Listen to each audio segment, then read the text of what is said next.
सबसे ज्यादा चर्चा होती है राहु ग्रह की। अगर राहु लग्न में विराजमान हो तो इंसान का व्यक्तित्व ही भ्रमित हो जाएगा। अगर तीसरे भाव में राहु स्थित हो तो राहु भ्रम की स्थिति पैदा कर देंगे। चंद्रमा जिस घर में भी बैठेंगे उस घर के प्रति आपको चिंता लगी रहेगी। बृहस्पति 1 से लेकर 12 नंबर में जिस घर में भी बैठेंगे उस घर के जो गुण है, गुणोत्तर है, जो ज्ञान है उसको बढ़ा देंगे।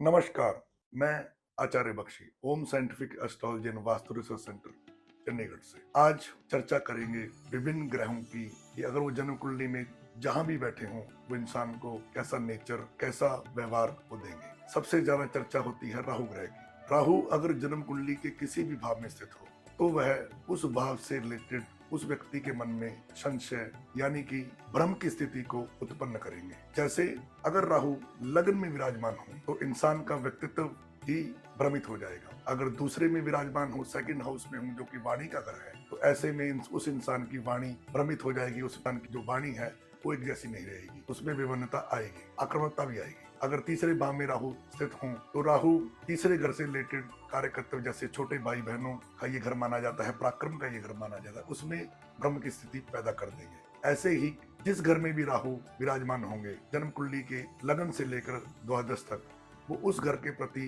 भ्रामक स्थिति को उत्पन्न करेंगे। और इसके विपरीत अगर हम बात करें जन्म कुंडली के सबसे सौम्य ग्रह जो कि मन के कारक हैं, माता के कारक हैं, लिक्विड कैश के कारक हैं, चंद्रमा जन्म कुंडली के जिस भी घर में बैठ जाएंगे उस घर के प्रति वो चिंता का विषय होगा, चिंतित रहेगा इंसान। अगर लगन में बैठे हो तो व्यक्ति स्वयं के प्रति चिंता करेगा। अगर दूसरे घर में चंद्रमा विराजमान है तो कुटुंब और वाणी के प्रति चिंतित रहेंगे, कैश के प्रति चिंतित रहेंगे। अगर तीसरे घर में है तो छोटे भाई बहनों के प्रति चिंतित रहेंगे। अगर चौथे घर में है तो अपनी माँ के प्रति, या चौथे घर से अगर देखा जाए तो भूमि और वाहन का ये घर है तो उसके प्रति इंसान चिंतित रहेगा। यानी कि चंद्रमा जिस घर में भी बैठेंगे उस घर के प्रति आपको चिंता लगी रहेगी। ऐसे ही अगर बृहस्पति को हम देखें, गुरुदेव त्रिलोक को ज्ञान देने वाले बृहस्पति देव जिस घर में भी बैठेंगे उस घर के प्रति उस इंसान की जो जानने की इच्छा है, जो रिसर्च करने की इच्छा है, जो ज्ञान की इच्छा है उसके प्रति बढ़ा देंगे। लगन में बैठेंगे तो व्यक्ति अपने बारे में जानने के लिए नई नई खोजें, नई नई स्टडी के बारे में इंसान सोचता रहेगा। दूसरे घर में हो तो इंसान नए नए तरीके ईजाद करेगा जिससे उसकी वाणी प्रभावित हो और ज्ञान की वो लोगों में वर्षा कर सके। अगर तीसरे घर में हो तो तीसरे घर में पराक्रम अपने ज्ञान से लोगों को पराजित कर देगा।